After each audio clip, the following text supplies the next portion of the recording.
6 अगस्त 1945 को संयुक्त राज्य अमेरिका ने जापानी शहर हिरोशिमा पर परमाणु बम गिराया था।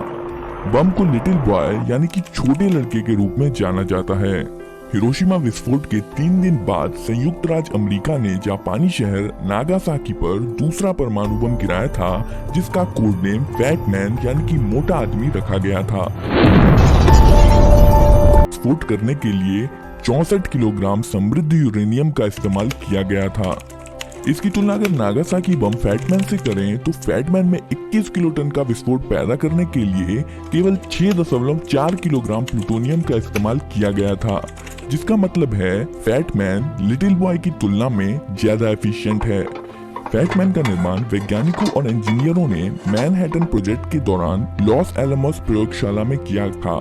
मैनहट्टन प्रोजेक्ट के दौरान Robert Oppenheimer loss Alamos laboratory का निर्देशक था। उसे अक्सर परमाणु बम के पिता के रूप में जाना जाता है। बम की लंबाई 128 इंच की थी और इसका डायमीटर 60 इंच का था और इसका वजन लगभग 4.5 टन का था। इसके साइज का अंदाजा लगाने के लिए यहाँ पर एक आदमी को खड़ा किया गया है।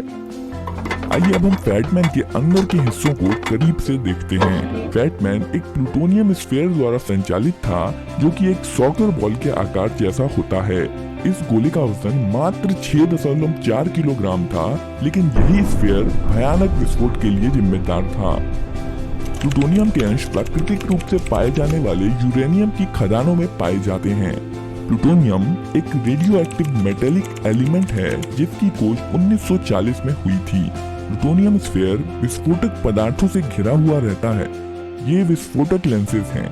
यह एक विशेष आकार का चार्ज है जो 60% RDX और 40% TNT से मिलकर बना है। बम में 32 ब्रिज वायर डिटोनेटर्स लगे होते हैं, जिन्हें एक्सप्लोसिव लेंसों पर लगाया जाता है। बम के एक तरफ 24 वोल्ट की बैटरी लगी होती है, जो फ्यूजिंग सिस्टम से जुड़ी होती है। 9 अगस्त 1945 सुबह के समय बोइंग B-29 सबर्ट फोर्ट्रेस ने फैटमैन के साथ टिनयान से टेक ऑफ किया। असल में पहले बॉम्ब गिराने का टारगेट जापान का कोकुरा शहर था, पर जब 7 घंटे उड़ान भरने के बाद जहाज टारगेट शहर के ऊपर आया, तब घने बादल और धुएं के कारण बॉम्बर्स कोकुरा शहर पर बम नहीं गिरा पाए और इसलिए उन्होंने अपना टारगेट बदलकर नागासाकी कर लिया। नागासाकी एक बंदरगाह शहर था जो वर्तमान शहर से लगभग 170 किलोमीटर की दूरी पर स्थित था। यह 2,63,000 लोगों की आबादी वाला एक बड़ा शहर था। लगभग 17,000 फीट की ऊंचाई से फैटमैन को नागासाकी पर गिरा दिया गया। 47 सेकंड बाद फैटमैन लगभग 1600 फीट की ऊंचाई पर पहुंच गया। बम पर लगे हुए RG एंटीना द्वारा सिग्नल छोड़े गए, जिससे विस्फोट की सही ऊंचाई का पता लगाया गया। रडार एल्टीमीटर का उपयोग करके अंतिम रूप से सही ऊंचाई कंफर्म की गई।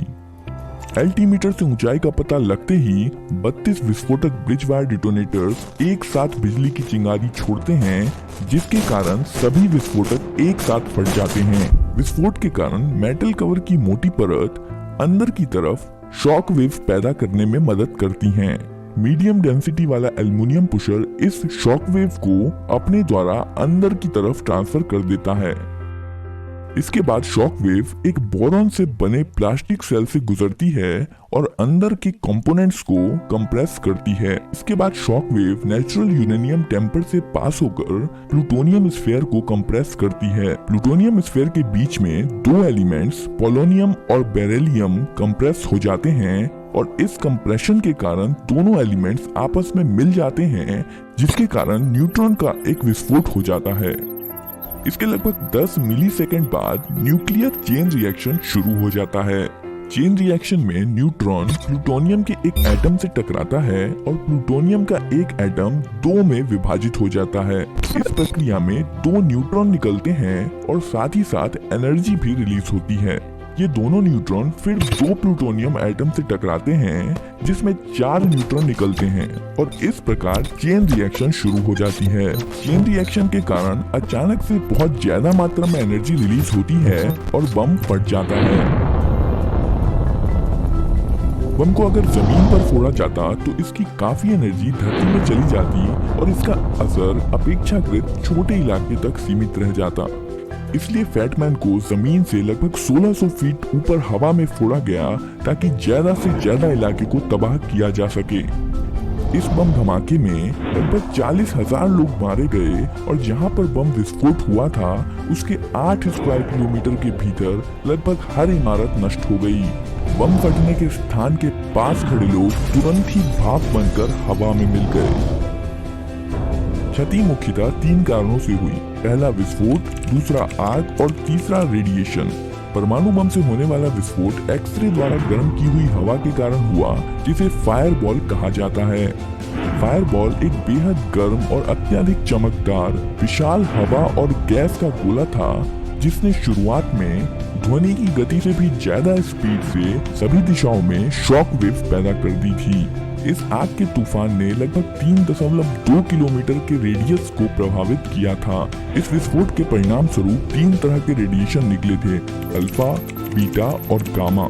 अल्फा रेडिएशन ज्यादा नुकसान नहीं पहुंचाती है और हेलमेट और सुरक्षा कपड़े पहनकर इसके प्रभाव से बचा जा सकता है।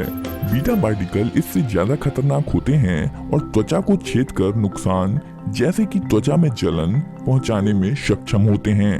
पर सबसे ज्यादा खतरनाक जो रेडिएशन होता है वो है गामा रेडिएशन, क्योंकि इसकी भेदने की क्षमता काफी ज्यादा होती है और यह मानव शरीर को पूरी तरह से भेद सकती है, जिसके कारण लंबे समय तक रहने वाले रोग हो सकते हैं जैसे कि कैंसर और हृदय रोग। बस इतना ही नहीं, गामा रेडिएशन जीन में बदलाव करके वंशाणु का दोष भी पैदा कर सकता है।